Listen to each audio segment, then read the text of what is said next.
नमस्कार साथियों, technical geometry में आपका एक बार फिर से स्वागत है।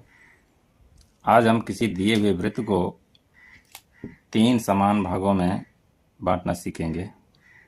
देखिए दिया है निर्णय, त्रिज्या 5 सेंटीमीटर के वृत्त को संकेंद्रीय वृत्तों द्वारा, संकेंद्रीय का मतलब एक ही केंद्र से खींचे गए वृत्त संकेंद्रीय वृत्त कहलाते हैं।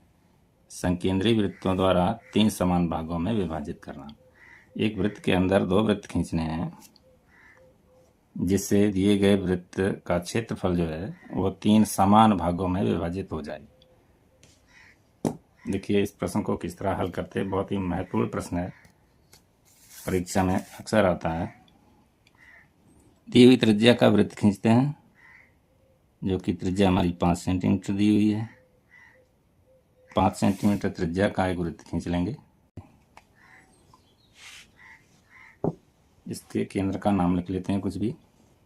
ओ हमने इसके केंद्र का नाम रख लिया, जो ये है। अब प्रक्रिया शुरू होती है इस वृत्त के क्षेत्रफल को 3 बराबर भागों में बांटने की।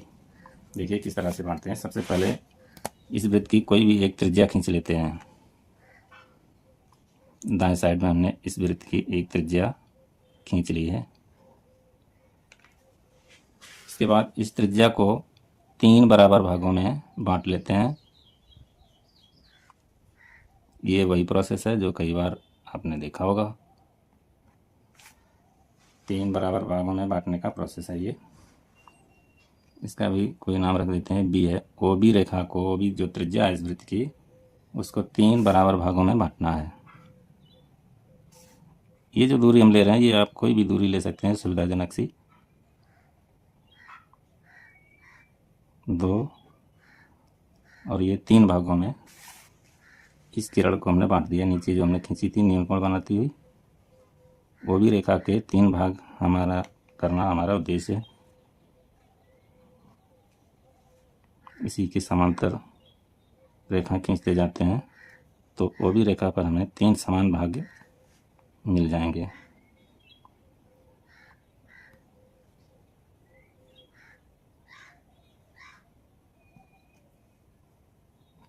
इस तरह से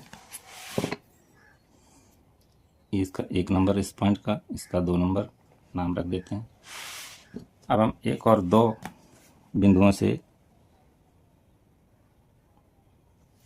बल्कि पहले इसका लंबार्धक भी कर लेते हैं इस रेखा का, क्योंकि इस रेखा के ऊपर हमें एक अर्धवृत्त खींचना है। तो उस अर्धवृत्त का केंद्र कहाँ पे होगा वो मालूम होना ज़रूरी है। वो केंद्र मालूम करने के लिए इस रेखा का, वो भी रेखा का हम लोग लंबार्धक करेंगे। लंबार्धक थोड़ा बाहर ही करते हैं, क्योंकि रेखाएं ज़्यादा कंजस्टेड हो जाएंगी, फिर आपको समझने में दिक्कत होगी।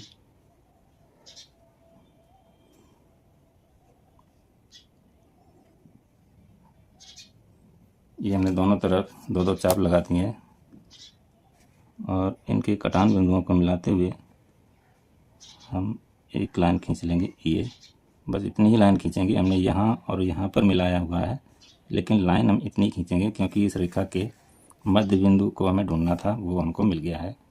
वो पी बिंदु पर मिल गया। मान लीजिए ये पी बिंदु है। अब पी बिंदु को केंद्र मानकर और पी ओ या पी बी की त्रिज्या लेकर के हम एक अर्धवृत्त खींचेंगे।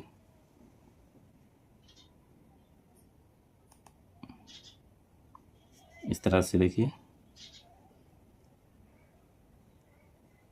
ये हमारा अर्धवृत्त खींच गया है। अब हम 1 और 2 बिंदुओं पर परपेंडिकुलर लाइन खींचेंगे 90 अंश का कोण बनाते हुए, लंब जिसको कहते हैं हिंदी में। इस बिंदु को मिलाते हुए हम लाइन खींच देंगे तो ये वो भी रेखा पर एक लंब होगा। ये इसी तरह से 2 नंबर बिंदु से भी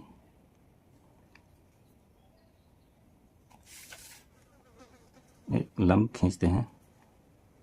इस तरह से हमने 1 और 2 दोनों बिंदुओं से लंब खींच दिए हैं, जो कि अर्धवृत्त को आर और एस बिंदुओं पर काटते हैं। अब हम ओ आर और ओ एस त्रिज्या लेकर 2 चाप लगाएंगे। ओ आर त्रिज्या हमने ले ली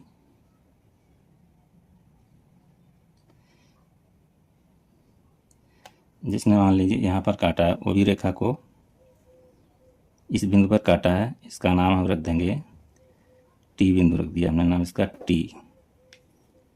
अब हम ओ एस त्रिज्या लेकर एक चाप खींचेंगे,